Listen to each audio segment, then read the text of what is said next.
Welcome YouTubers, this is Necro Arcanist X III in association with Bandit 1569, bringing you the next chapter in Book 1 in the Crusade Chronicles, Hell's Crusade.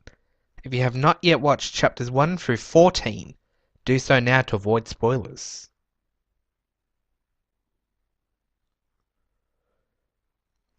Previously on Hell's Crusade, the rebels awoke in a scientific research lab in Hobart and proceeded to break out of and into the facility to rescue each other. Adele is nowhere to be found, but after John meets up with a coven of witches known as the Lords of Salem, he determines that Adele is captive in the Young Women's Academy of Silent Hill, which is currently part of a floating island complex. Meanwhile, Jack, who was killed by the robot Atlas, has been revived with a new cyborg body, with which he plans to help Mikey find a way to reach the colossal floating island, as John prepares to return home with the news of Adele's location. This is Hell's Crusade, Chapter 15, Sibling Rivalry.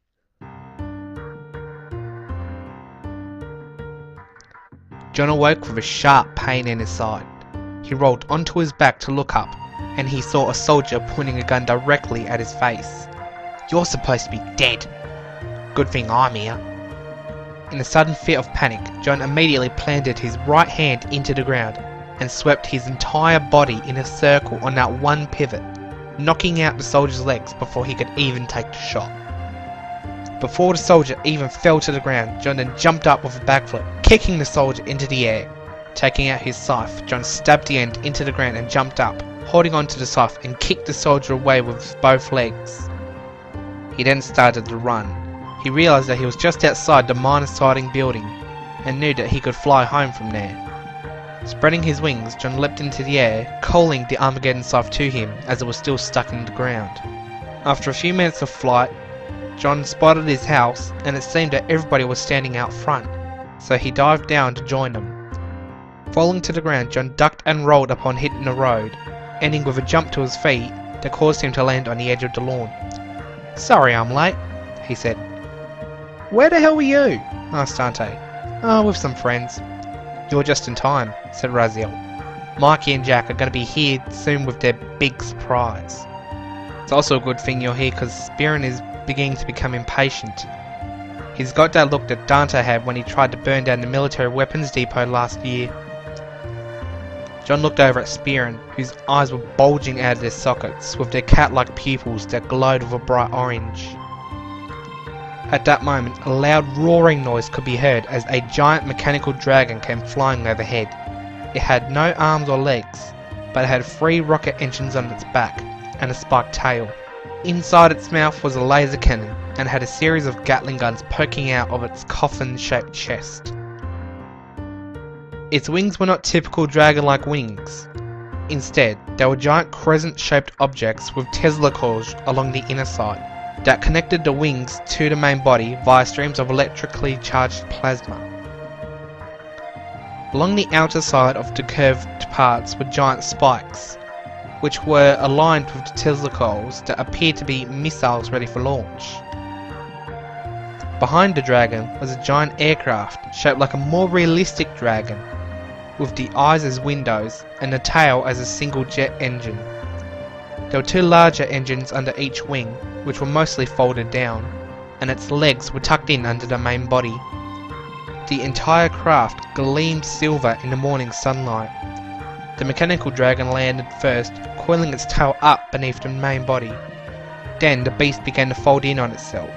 The tail became legs, the wings became arms, the body and head both shrunk down and reassembled their shape, and the guns and cannons on the main body became a sword. Eventually, Jack stood standing, proud of himself. "And that, my friends, was Draco Omega," he said, "mechanical scion and terror of the skies. And this," Jack gestured upward with his left hand, "is the airship Ragnarok." The vehicle started to land on the road next to Jack. Its size made it as wide as the entire road, and was at least 3 times as long. "Mikey and I built her using the Eagle as a base. Then we built around the mainframe. Reckon she's impressive now? Wait till we add guns and a paint job." The legs of the ship folded out and touched the ground. a ramp lowered from between the rear legs and somebody began to walk out. Mikey, wearing some sort of draconic themed armour, complete with a helmet shaped like a dragon's head, as well as a breastplate with a dragon insignia. Underneath the breastplate, he wore a tattered tunic styled with a spiral pattern wrapped around the arms. One arm had a dragon's head, the other its tail. In the middle was its wings, which went down the length of the tunic, until where it was held in place with a belt with a diamond-shaped buckle, with the same dragon insignia on his breastplate, and just below that, the tunic was torn off. The strangest part of his outfit, however, seemed to be his leather pants. The right leg was black and covered in spike-studded bracelets, while his left leg was white and had chain links sewn into the material, both patterns making a spiral down to his steel-scale combat boots, which also looked like dragon heads. In his hands he held an electric guitar, and along his back was a contraption that appeared to be wings made of guitars fused together. "What the hell are you wearing?" asked John. "This is my new look," replied Mikey. "You look like the lead singer of a cover band that does the soundtrack to Jurassic Park." "Actually, I was inspired by Iron Man. This nanosuit gives me some enhanced strength and mobility. You still look like a bloody dinosaur." Mikey scoffed.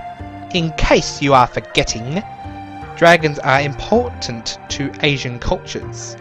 They are a sign of nobility and, in our case, destruction." "What's the guitar for though?" asked Dante. "This is my weapon. One stroke of these golden chords and it will deliver a sweet lullaby delivered with the force of a battering ram. Music to all our ears." "Prove it then!" Mikey pointed his guitar at Dante and quickly plucked all of the strings at once. Shockwave suddenly threw everybody to the ground. "What the hell was that?" they cried. "Have you ever heard of the concept of reality hacking?" asked Mikey. Raziel seemed intrigued. "I'm pretty sure it's the theoretical possibility of certain numerical sequences that have the capability to alter reality." "Damn right. The guitars on my back are actually computers and speakers. The guitar wirelessly sends and receives data to the computers. And using some powerful experimental Empire technology, I can make certain frequencies that are non-registrable on any charts. And this is how I can hack reality. These undetectable frequencies are actually linked to earthquakes, volcanic eruptions, strange inhuman noises that occur with no source, and paranormal phenomena, just to name a few. The frequencies can mess with the brain radically and force it to do certain actions. It is possible to shut down the vital organs, mass produce the chemicals adrenaline and serotonin to boost one's strength and pain resistance, or even produce the dreaded brown note. With enough pressure from the sound waves in audible range, as you have seen, I can also produce a sonic boom that can blow people back or bring a wall down. And I'm guessing it's a coincidence that Jack happened to turn into a dragon?" asked John. "Not really. I was testing out my new weapon on him and I must have hit a nerve or something because I managed to induce his transformation. I tried it on myself but that did not work. I guess it could only affect Jack because of my computers and it must have affected like his new cyborg brain mind frame or something. Come on, I'll show you the Ragnarok now." Mikey began leading everybody to the ramp. "Do we really have to enter the arse end?" asked Dante. "Well, that's where the entry ramp was to start with," said Jack. "Remember that I sacrificed my plane as the base?" Once on board, inside was a large area that had passenger seats. "This is where the crew will all sit," said Mikey. "I'll manually pilot the plane, and Jack can co-pilot if I need assistance. So in a way, this ship is kind of like my Scion." "And what about those doors?" asked Raziel, pointing at two doorways on either side of the room. "Are they emergency exits or something?" "Not really, but you don't have to worry about those. Yet. Also, keep out of the hatch in the floor up front, that's where all the engines and stuff like that are." "No vehicle bay then?" "Actually there is, the engines just take up the front half. The vehicle bay's in the back. The ramp makes up the floor of the ship and I can raise and lower it to this middle level. The bottom level, where the bay is, and the ground floor which is outside." Where is the top level? Asked Vincent. There's a ladder over there behind you. This is still a prototype, so there are no guns or anything on it yet, which I was gonna put up top. But I can get more parts after we rescue Adele. For now, this is just transport craft. Still, you've outdone yourself, commented John. I'd give you an arcana to mark yourself as one of us, but you've also outdone that. Mikey nodded. I'd say strap yourselves in, but there are no seatbelts. Jack, let's go fly this thing. Mikey and Jack rushed off to the cockpit while everybody else looked for a seat. Vincent took 2 seats due to his massive size, finding out that the armrests folded in and out as he sat on them. Dante then sat behind Vincent and put his feet up on the ladder's head. Vincent then grabbed Dante by the ankles and threw him head first into the back of the seat, 3 rows in front. Saberfang attempted to get up on a chair, but he jumped off when he thought that he had broken the chair. He looked back to realise that the seats folded back as well as the armrests. Saberfang then climbed back up and made a comfortable bed using 4 seats.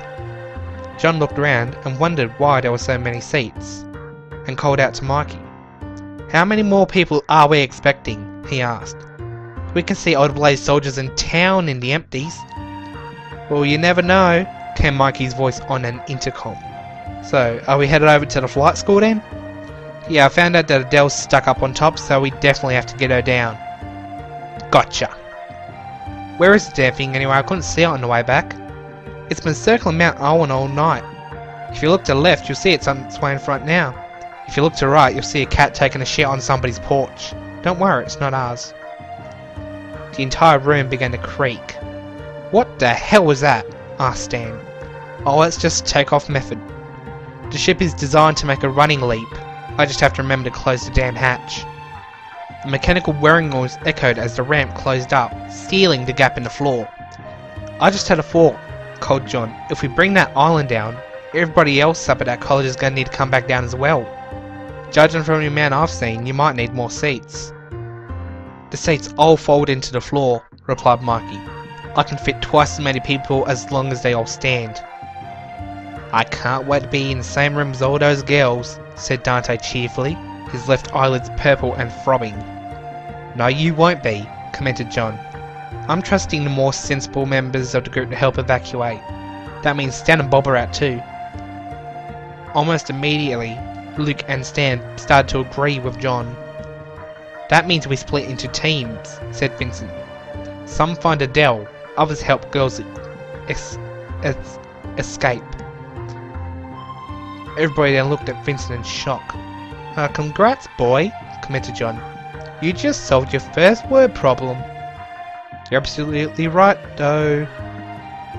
Guess I'm taking Dante, Raziel, Stan, Bob, and Spearin with me. Can I trust you to help evacuate?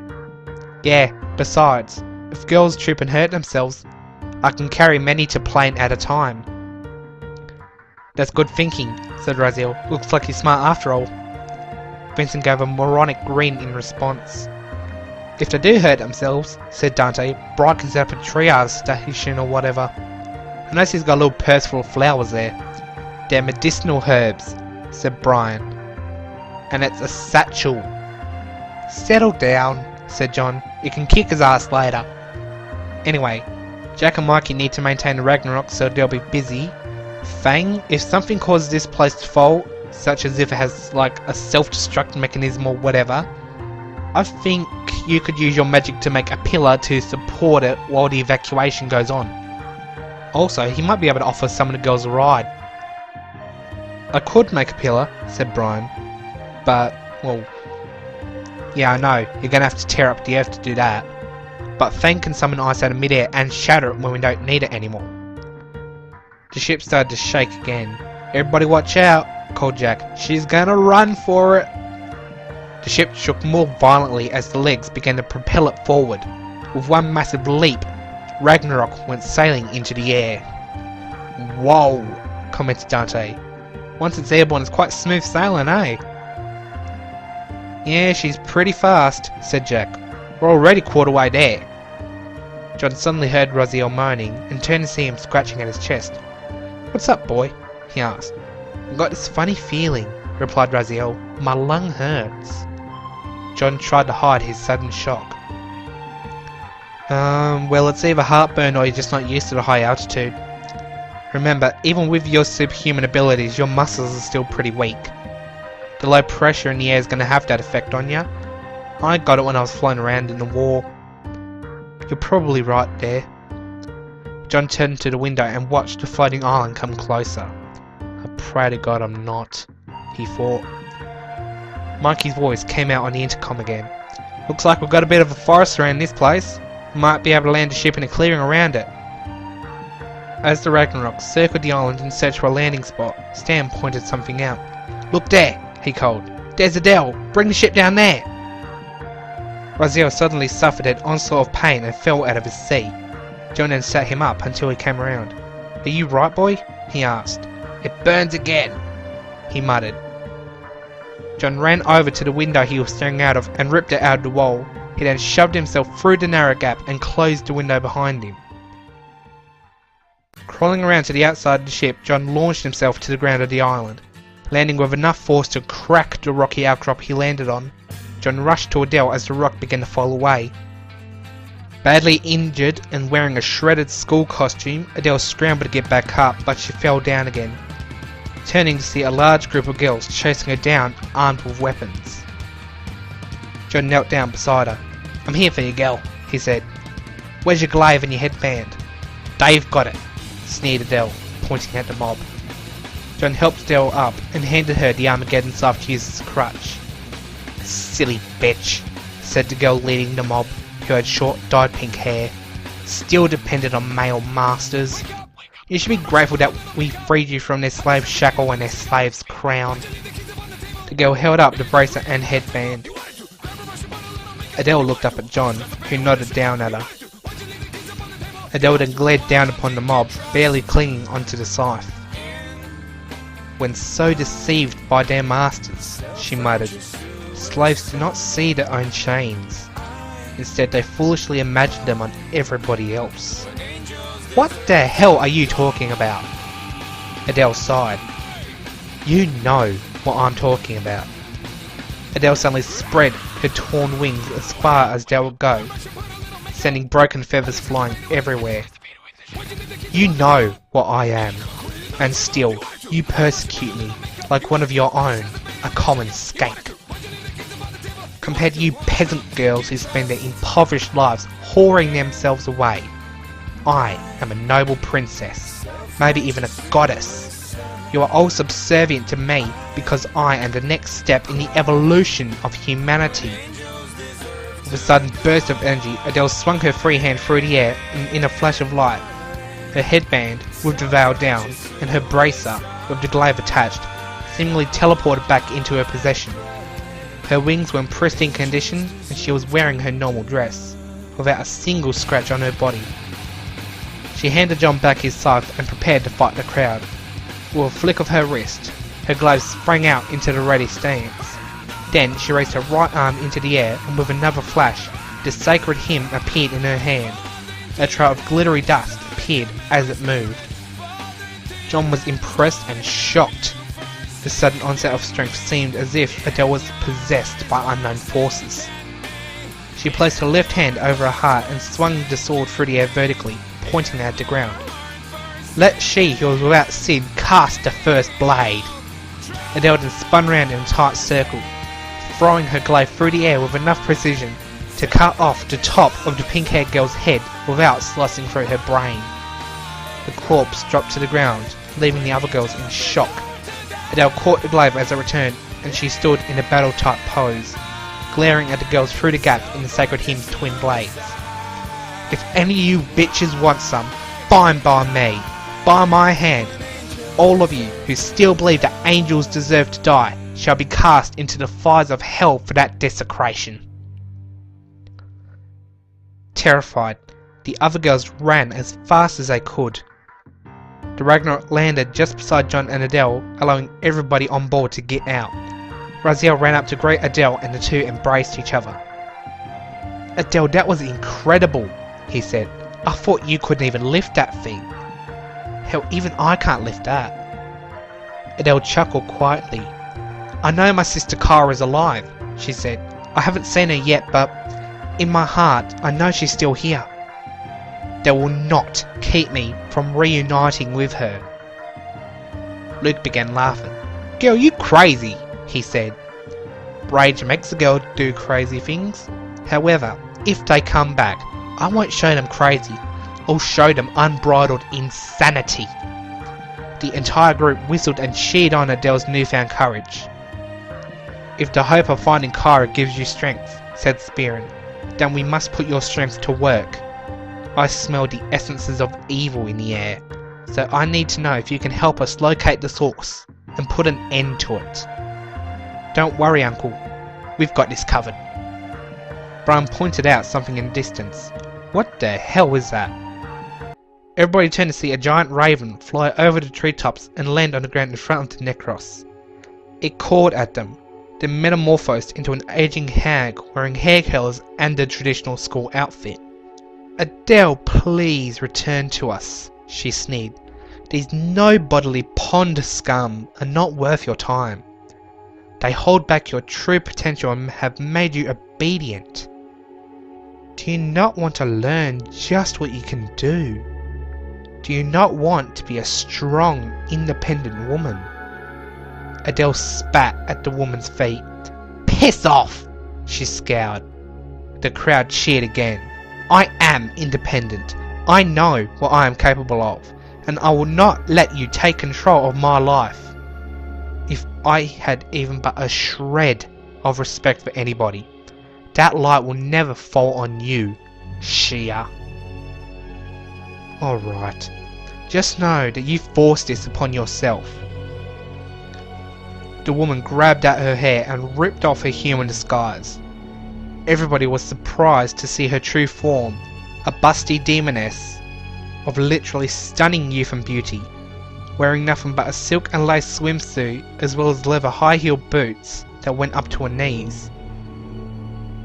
She reached into her hair and snapped the hair tie that held it back, letting it flow over her shoulders. Just behind her red-skinned stunning body, a spiked tail swayed around as if it were a cat's.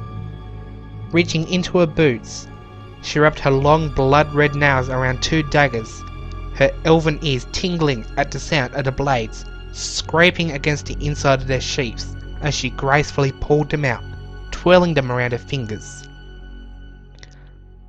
Carefully, she brushed at the hair in front of her face with the dagger in her right hand, cutting the hair into a fringe just like Adele's, to reveal two small horns sprouting out of her forehead.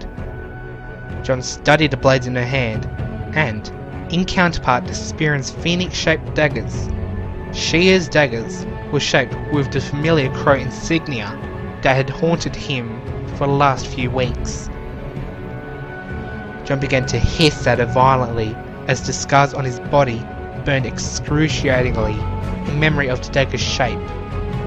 Then, the demoness bent down into a seemingly familiar position, kneeling halfway over the ground with the right knife poised and pointed sideways, and the left stretched out and pointed down.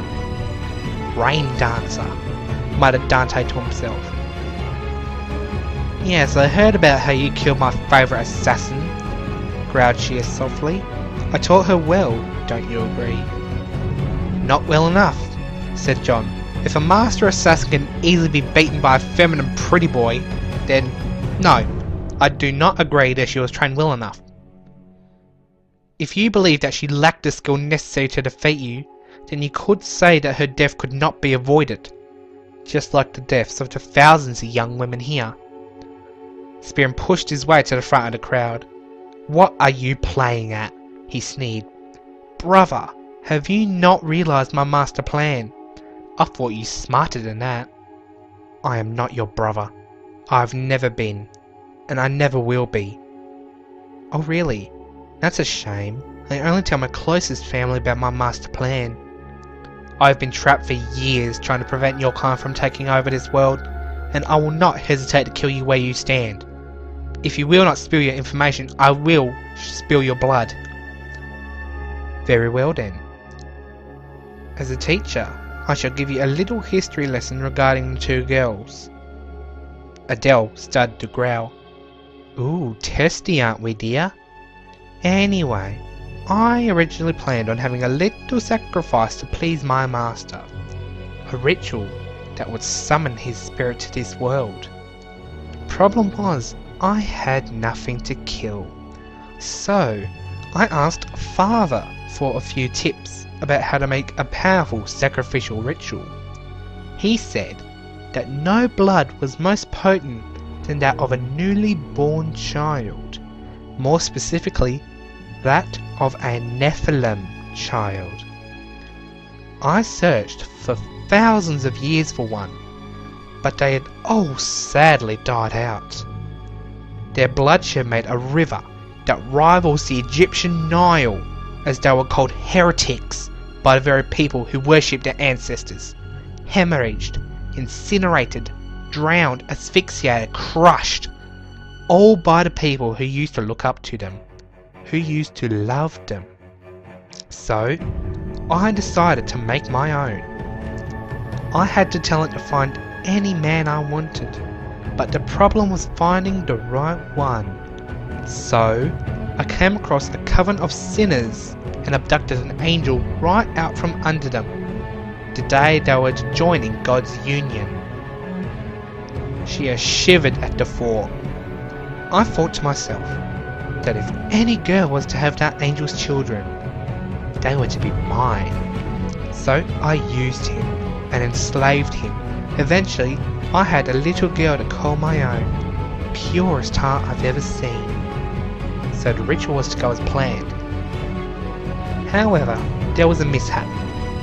Even while under my control, Adele's contemptible father had the power to disrupt the ritual from afar. Even to this day, I have no idea how, but it happened. Our powers intertwined around the poor girl and shattered her soul into two separate halves and two separate entities through divine intervention. I would say that Kyra was a virgin birth, but then again, I am the original whore of Babylon. I realised I could do nothing while Samael still had his strength, so I hid him away from the girls and waited for 5 years for his powers to grow weak. By that point, the girls were ready for the ritual to take place. I wished I could have kept one of them. I only needed the blood of one, but they had half a soul each. So it had to be all or nothing. Sadly, the bastard angel had tricked me. He broke free of his chains and took the girls with him. I had to stop him, so I killed him in cold blood. Then the Arcanist intervened, hired by the angel's bitch to find him. I tried to beat him, but in his youth I was barely a match. So, I tried to take the girls away before he had a chance. Sadly, I could only grab Kyra as she stumbled out of the bushes, wanting to see what was going on. I had no choice but to leave Adele, otherwise I would have been killed. What else could I do? I magically erased Kyra's memory of the event, and I waited another few years, all scheming. I used my talent to influence several close friends to set a series of events in motion, such as the wars that claimed your families, and the occupation of a nation. The chain reaction was set so that Adele was freed of your hands and practically gift wrapped into mine. Had I killed the girls then, the ritual would be complete and their father would be the icing on the cake. Now that they have matured into beautiful young women, splitting images of their mother, there is one more offering that I can make, the bronze medal in my blood orgy, the sacrifice of 1,000 young virgins. Now that you know, I must kill you off as well. Now, your blood will be the icing on a cake of flesh baked in the fires of hell. John sniggered, then began to laugh out loudly, nearly collapsing as tears rolled down his eyes.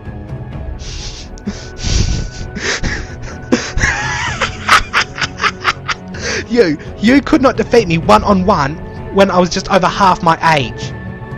What makes you think you could beat me now that I'm older and more experienced? Not to mention, I'm surrounded by a group of warriors who've hardly known defeat. You're a has-been, little granny. Face it. Whatever tricks you think you have, with your demon blood, seductive attitude and live agility, we will have the power to bring you down. You should have seen me in my younger days, taunted Shia. Whenever I hit the town, Mary Magdalene was left alone. Who wanted a plain piece when the men wanted something a bit spicier? John began laughing again. Whatever feminine qualities you think you have, my son can beat you. He's 4 times smarter, 3 times stronger, twice as sassy and half the weight. So to wrap up, that's an insult. Way to take my side for once, commented Dante. Shut up, dumbass. I had to ruin it. Shia just sneered. She turned around and started walking towards the school. If you men really think you have the ability to grow a pair as big as mine, I'll be waiting for you. As Shia entered the school, Spearman began to run after her in a rage. Suddenly, she snapped her fingers, and the entire school exploded, bursting into a raging inferno with older students inside, and she disappeared into the flames. Everybody raced after Spearman to survey the damage. John turned around and began to shout orders. Vincent, put out the flames. The rest of us, we have to save as many of those girls as we can. Vincent summoned wave after wave of water to clear the entrance, and Spearman raced ahead of everybody, yelling, I'm going after Shia. I cannot let her walk this earth any longer. Before he disappeared into the firestorm. Vincent summoned Leviathan to take out the flames in no time at all. Leviathan disappeared and Vincent reappeared, but the still smouldering flames randomly began to burst back into life as the others were still evacuating the students. The fire surrounding the entrance reignited, but Saberfang used his magic to freeze the flame into solid crystal before kicking it over, shattering it into a million pieces. Out of all the thousands of girls that were inside the school at the time of the explosion, so far the Necros had only saved 22. Much to Adele's dismay, Kyra is not among them. But then she noticed a strange coincidence. Those girls are the only ones who didn't try to kill me, she said. I did say the evil ones would burn. I hope I didn't jinx them. That doesn't matter now, said Raziel. We have to find Shia and Spearman. I bet the old bitch knows something. At that moment, the island began to shudder and collapse. Dante tried to run over to the surviving girls, but John snatched Dante's katana and pinned his foot to the ground. Calmly walking over in Dante's place, hearing cries of, What just happened? I cannot believe that everyone's dead. Why did Matron forsake us? They all turned to see John. Listen, girls, he said. Everything she has told you is a lie. John then pointed out the Ragnarok. If you value your lives, get on that aircraft. It'll take you to safety. The group nodded and ran as fast as they could for the Ragnarok, escorted by Mikey and Jack. As the island continued to crumble, Saberfang ran out of the building with another, far younger and partially conscious girl clinging to his back, making a total of 23 saved. A river of nothingness grew between the wolf and the dragon, so the former had no choice but to jump. Soaring with canine grace, Saberfang landed safely on the other side. However, the rocks gave way and Saberfang and the girl plummeted down. John, Raziel, Adele and Brian all dived down to catch them. However, having their wings open, the fall was slowed down by the drag and the two below were falling too fast for them to catch. Suddenly, a mass of white mist rose out of the air, catching the girl and taking her up to the Ragnarok. Was that your doing? Asked John to Raziel. No, it wasn't, came the reply. Saberfang was still falling, but then he curled up into a ball and began to breathe frost around himself. Using his magic, Saberfang created a pair of wings, shaped like icicles with snowflake-snow webbings between them.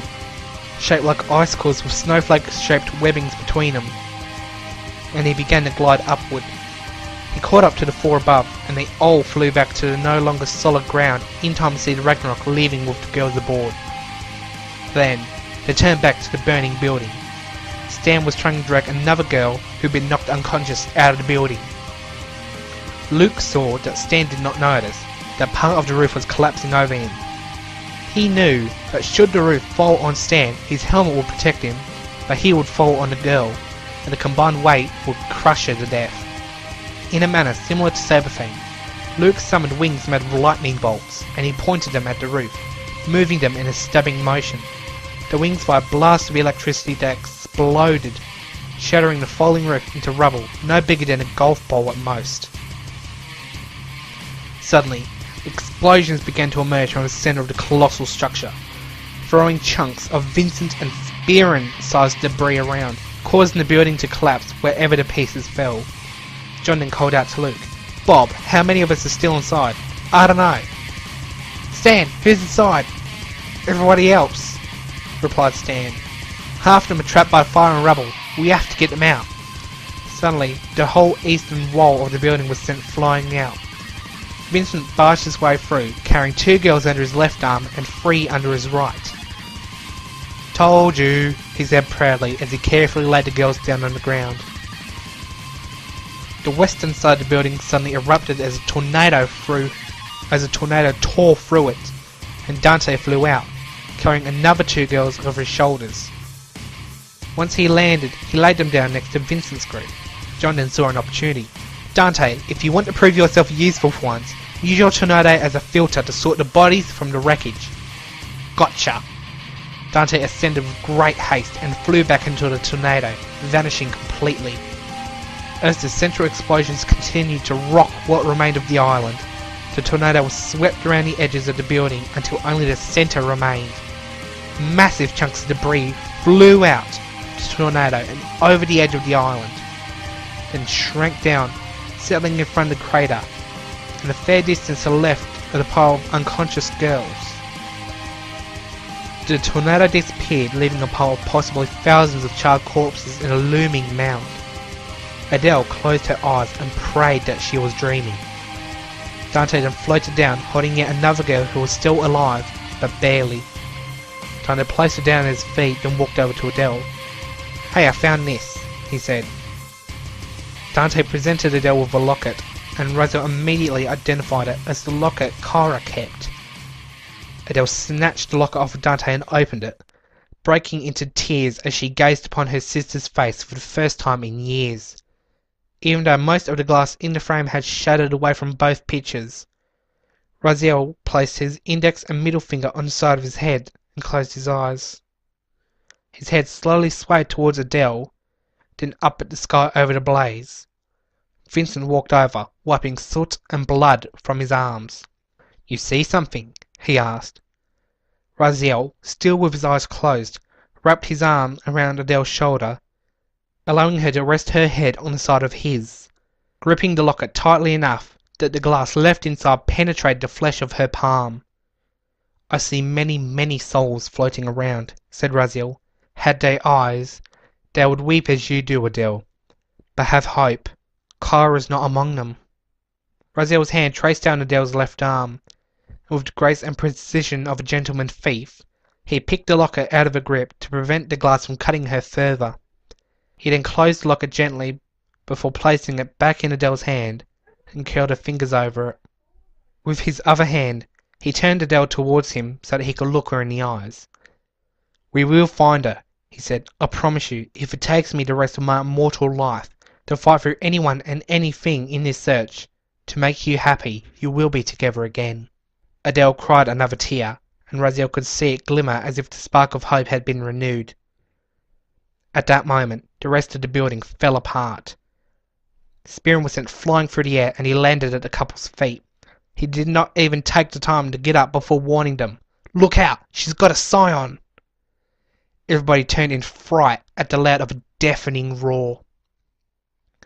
She walked out of the blaze as it died, fiddling with a golden locket around her neck. "Poor, poor Spearin," she taunted. "You should have listened.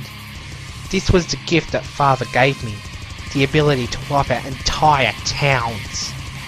She had breathed a plume of fire at the group, but suddenly, the white mist from earlier dived from the sky to the ground in front of Spearin, blocking the shot and seemingly absorbing it.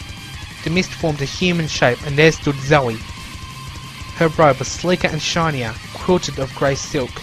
Her hood was down to reveal that her black hair was tied back in a ponytail. Her mask was also missing. In its place was a pair of glasses. "What the hell are you doing here?" asked John. "Giving this bitch a taste of my mind and my staff," replied Zoe. 3 more groups of mist shot down and clouded the pile of unconscious girls, taking them away. She then rushed forward at Zoe with both her daggers, aiming for the eyes. Zoe, however, countered by twirling her spear around, pushing Shear's arms away, before strafing to the left, stabbing her spear into the ground, then jumping up and swinging around on it, kicking Shea away with both heels. Zoe then leapt across the field, landing just in front of the Necros. "That was amazing, girl," commented Luke. "Thanks, Bob. Then again, I was taught by the Master Super Soldier." "My brand of training," remarked John, keeping perverts away from women for 25 years. Spearman finally leapt up and rushed over to Zoe's side. "Oh please," said Shea. "You are a sad, pathetic excuse for a demon and a warrior." "Please," mocked Spearman. "You are a sad, whorish excuse for everything you stand for." Adele broke away from Raziel and joined Spearman and Zoe, pointing the sacred hymn at Shea. "It sickens me to know that I am descended from you," she said. Shea tried to shush her, but Adele scowled. "Save your excuses! They run through me as if I shall barb wire into one ear and rip it out the other, making nothing more than a bloody mess that washes away as you desperately try to gain my affection, even though I am that much superior than a shriveled thing in the past, who cannot light a candle in tribute to me in the cold November rain." Shea began to laugh. "Oh, that's rich! I'm the one who's constantly failing to get what I want because you people cannot let your silly little grudges go, and you're the one getting pissed off. I can chill that theory down immediately by letting you know that Kara is gone, and you'll never find where I've hidden her." Adele just growled. "Or I just make things worse," continued Shea. "Either way, should you, although it's highly unlikely, manage to slay me, I have trapped her soul separate from her body. Therefore I have a vessel to possess, and I will live again, and you would not be able to bring me down again. Otherwise you would destroy your own sister." Adele swung her sword through the air. "I have always prided myself on being an intelligent, strong, beautiful woman, who always stood up for what was right, and I never used men as my playthings when I wanted to get my way. You are just plain selfish, and spoiled with the power of a little brat. You will tell me where she is, now! Don't you dare talk to your mother like that. You are not my mother. You are dead to me. As far as I'm concerned, killing you is just exercising your disembodied ghost, banishing it to the deepest reaches of hell. I will pray to God that he will force me to have mercy on your soul, but you hoarded it away many millennia ago, so there's nothing to hold my wrath back." She just shook her head. "Look, Arcanus, see what your vile, poisonous words have done to her. You filled her heart with hatred and rage. You've made her into a little monster." Shea unveiled her wings and slowly rose into the air. "Now, let me open Pandora's locket, so I may show you how to make a bigger one." Spearman clenched his body tight with anticipation. "Get ready," he said. "Here she comes." Shea flicked open her locket and the blackest abyss poured out, engulfing the entire battlefield. When the darkness vanished, Shea was replaced by a massive black feathered dragon. "Behold the power of Queen Tiamat," she shrieked. The Ragnarok came back around. Mikey, Jack, Chloe, Sarah and Brooklyn were all aboard. "Fire!" shouted the two men. An array of cannon turrets sitting on the roof of the ship all turned towards Tiamat and opened fire, blasting away her feathers by the quilt load. A volley of white mist shot out of the ship and landed near Zoe, turning into Brooklyn. She was wearing a dress similar to Zoe's, but she was wearing her blindfold, and urged Zoe to put on her mask. John knew that if the witches were going to join in, he had to equip them properly. Rushing forward and reaching out with his scythe, he touched the two with the blunt edges of the two blades. In a flash of light, both girls wore purple amethysts.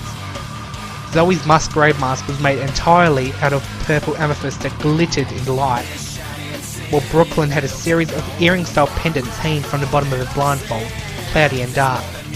Jack then appeared on stage, gliding through the air on jetpacks that had folded out from his back. His shoulders opened up to reveal a small missile launcher on the right and a machine gun on the left.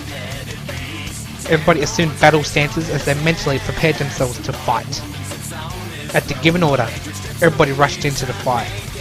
The Scions Odeon, Hecate, Leviathan and Draco Omega all made their appearances, using every power in their arsenal to assault the Dragoness, but to little effect. "Is there a way to beat her, Spearman?" shouted Luke. "Despite being raised in the burning hells," replied the demon, She is not fond of fire. In fact, although his feathers should burn easily. Then why the hell did she walk into fire? Why the hell did she use fire? That locket must be a charm to protect her. We need a way to remove it. Luke called out, "Everyone, someone has to get in close to get that necklace off her. 1, 2, 3, not it!" Everybody except for Dante placed their forefinger on their nose. Leviathan and Draco both used their wings instead, but they were still too fast for Dante. Ah shit! Dante vanished into a puff of smoke and appeared on top of Tiamat's head. The dragon stopped attacking the Necros in general and began trying to swat Dante off while snapping and breathing fire. Dante landed on her right shoulder and tried to cut through the chain holding the pendant around Tiamat's neck, but the metal was too strong. Realising how impossible it was, he instead jumped down and prepared to cut the dragon to ribbons instead. He stabbed his katana into Tiamat's breast and sliced downwards, splitting it all the way down to the bottom of her hip, before being swatted off by her claws. The dragon roared as her blood poured out, igniting as it came into contact with the air and setting her on fire. She then tried to claw at Brooklyn and Zoe, but they jumped into the air. With long strands of mist emerging from their backs, they flew dead into Tiamat's eyes, slashing around inside with their spears before jumping out, barely avoiding falling through the collapsing rock when they landed. Tiamat then began to cast a spell. Dozens of large meteors, all raging with intense fires, came hurtling down through the skies, slamming into the island and destroying what remained of it. The Necros followed suit as the meteors brought them down with extreme force, all except for Spearin, who stood out amongst them as the sole survivor, who walked out amongst the broken bodies of his wounded comrades, who were barely strong enough to even talk to him. She then fell out of the sky and landed in front of him, clutching her massive wounds as she rapidly blinked her gouged out eyes. "You are all worthless and weak," she shouted. "Especially you, brother."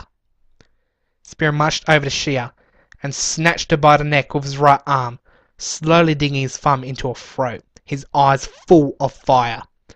"I have only one thing to say to you," he growled. "What's that?" "My turn."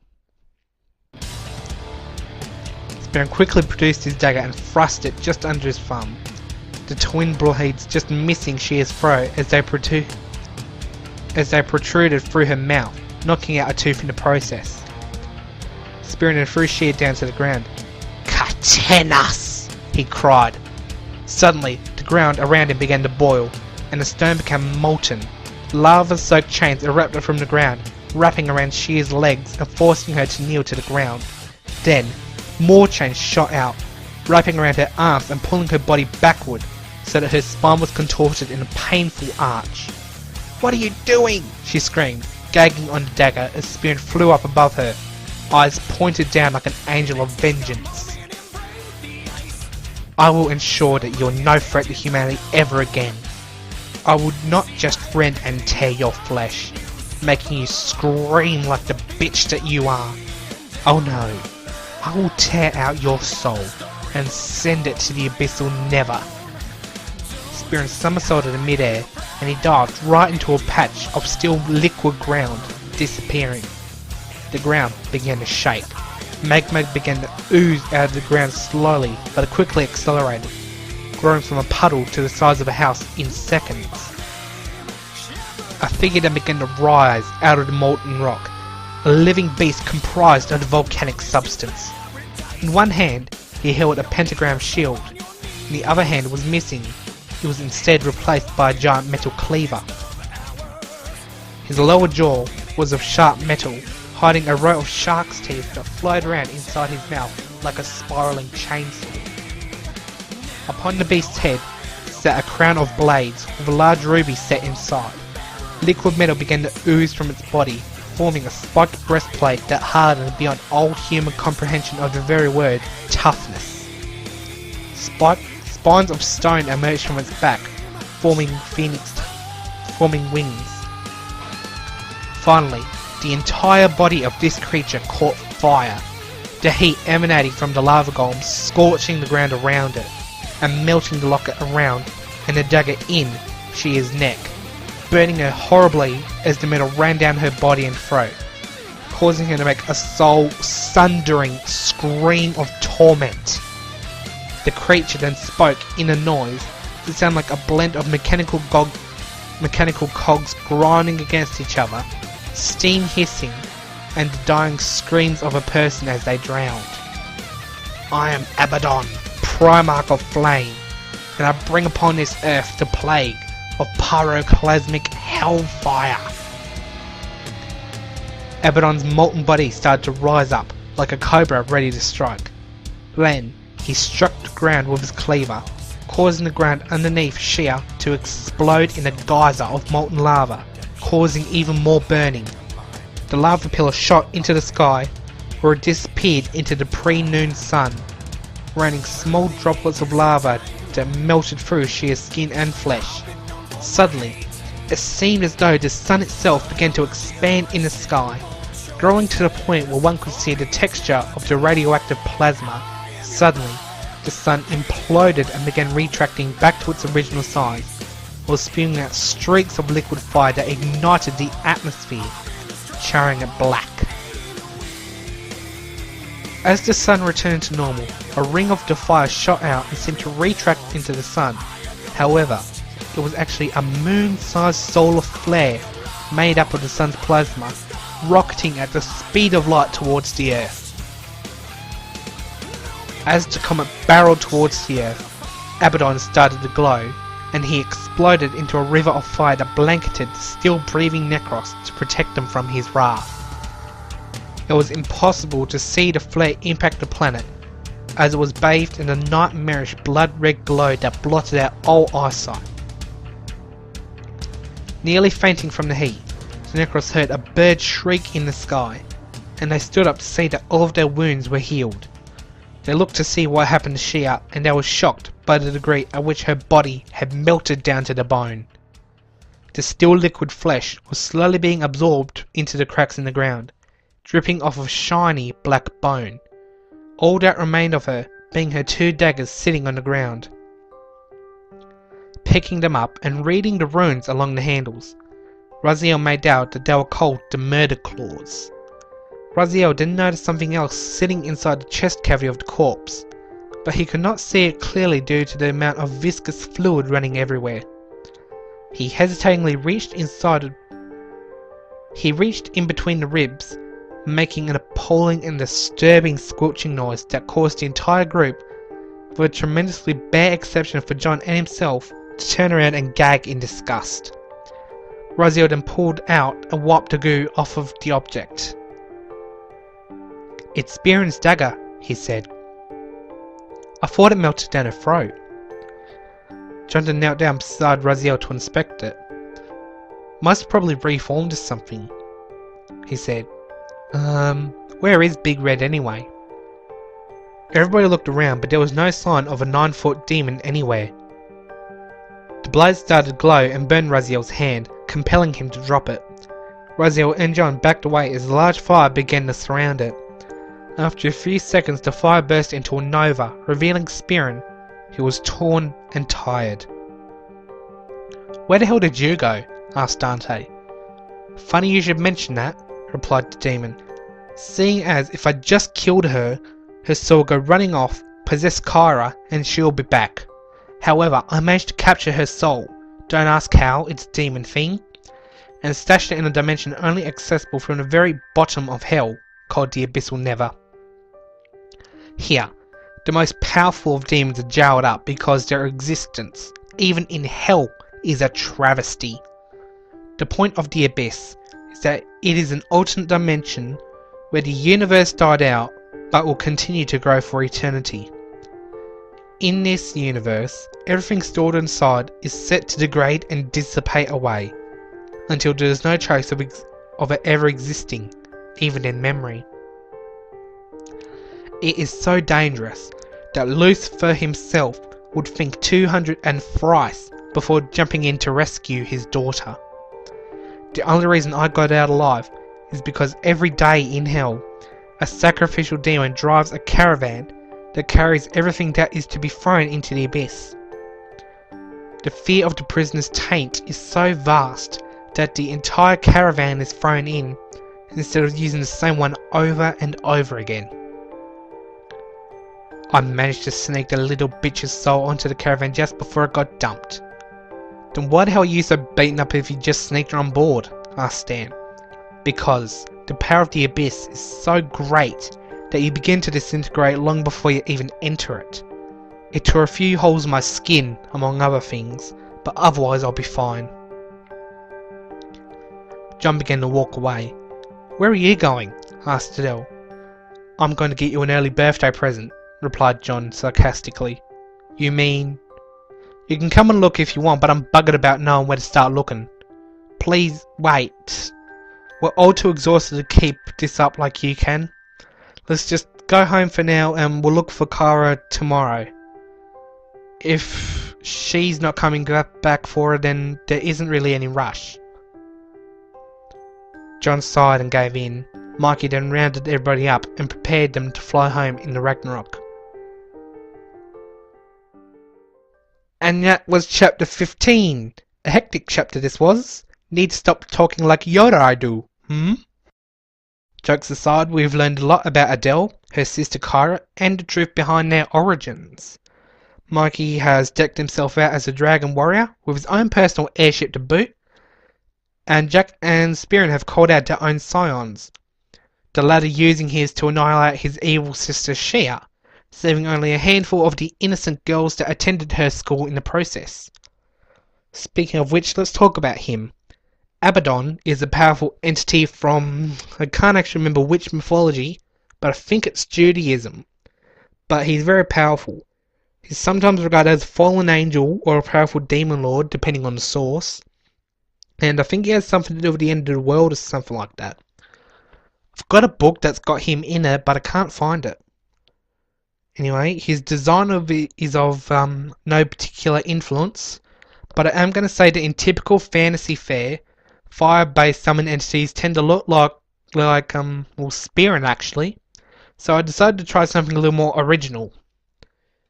Now, if you go back several chapters, you'll remember that I mentioned the game Brutal Legend as several references for future chapters. I was talking about this one in particular. Shia's weapons of choice, the murder claws, are a direct reference to the character of Ophelia from the game Brutal Legend, as she wields a pair of daggers in the shape of dying crows with the Ankh tattoo around them. The image itself is associated with Ophelia in the game's lore, but I won't spoil why if you haven't played it. I thoroughly recommend the game though. It's the only reason why I would listen to bands such as Judas Priest and Cradle of Filth. And just some extra trivia, I gave them the name Murder Claws because it directly references, crows, and a group of crows is called a murder. The line where Shia dares the boys to fight her when they grow a pair the size of hers, it's also a Brutal Legend, as well as the quote, "You made her into a little monster, I'll show you how to make a big one." I think that's all to say about this chapter. Although, I just remembered Jack Scion, Draco Omega, based off of Bahamut Fury from Crisis Core Final Fantasy VII. Another great game. I'll mention that some other time. So, now it's time for the music credits. During the introduction, the song Blue Fields from Final Fantasy VIII plays. Haven't used this song in a while, so I thought I'd bring it up again. When John comes to Adele's aid on the floating island, System of a Down's Chop Suey plays, because Adele's line in this scene, the part where she threatens to throw, quote, "all those who still believe that angels deserve to die," end quote, into the fires of hell, was inspired by the chorus of this song. When she introduces herself and gives her little monologue, The Red Woman, which is a song part of the Game of Thrones Season 6 soundtrack, plays because, well, she's a red devil, why not? When she blows up the school and begins sacrificing her students, the song Unholy by Crueldeity plays. This is a song from Newgrounds, and it's actually a version that I edited to slow down and make it seamlessly loop over and over again because it's very short. The original being only 1 minute 52 seconds in length. When the party begins battle with Shia, The Beast and the Harlot by Avenged Sevenfold plays. This song is perfect for the battle between Spirit and Shia. That's not just because of the title, I mean, listen to how this song starts out. The opening pretty much says, Epic Showdown, and the main riff is a perfect metaphor for the phrase, You're going down. When Spirit summons Abaddon, Spirit's official theme song, after very hard decision making, is not through the fire and flames, as one would expect. It is not And Justice for All, as I actually mentioned in the chapter of the same name. It is by Avenged Sevenfold, Shepherd of Fire. Because, well, it actually does make a lot of sense.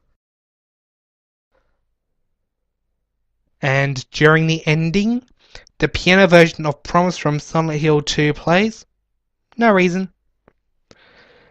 Next time on Hell's Crusade, the rebels head out to search for Adele's twin sister Kyra. That's pretty much it. Where will their search take them? Find out next time.